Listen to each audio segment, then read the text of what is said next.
इस news के sponsor है यशपिन therapy end हिजामा centre, Jamiat उलमा hospital, रहमत बी टेकडी, नियर पासपोर्ट ऑफिस, सोलापूर।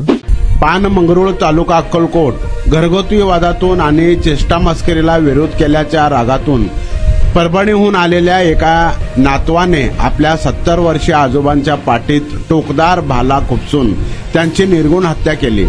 श्रीमंत चन्नप्पा पवार असे मृत उर्धाचे नाव आहे। ही धक्कादायक घटना पानमंगरुळ येथे घडली आहे। मिळालेल्या माहितीनुसार श्रीमंत पवार यांचा चुलत नातू नागनाथ पवार राहणार गंगाखेड, जिल्हा परभणी हा त्याच्या आईसह काही दिवसांपूर्वी पानमंगरुळ येथे आला होता। घरामध्ये महिलांसोबत सुरू असलेल्या अश्लील चेष्टा मस्करीवरून आजोबांनी नागनाथला खडसावले होते। घरातील नात्यात अशी चेष्टा मस्करी करू नको आणि मोबाईलवर फोटो काढू नको, तू इथून निघून जा असे आजोबांनी त्याला बजावले होते।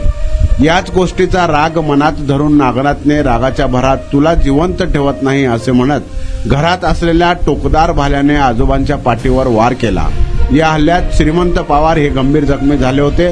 घटनेनंतर जखमी पवार यांना तातडीने अक्कलकोट येथील प्राथमिक रुग्णालयात आणि त्यानंतर सोलापूरच्या शासकीय रुग्णालयात दाखल करण्यात आले। मात्र उपचारादरम्यान त्यांची प्राणज्योत मालवली। शनिवारी सकाळी त्यांचा मृत्यू झाला। या प्रकरणी मृत श्रीमंत पवार यांच्या पत्नी शांताबाई पवार यांनी दिलेल्या फिर्यादीवरून दक्षिण अक्कलकोट पोलीस ठाण्यात नागनाथ पवार यांच्या विरोधात हत्येचा गुन्हा दाखल करण्यात आला आहे।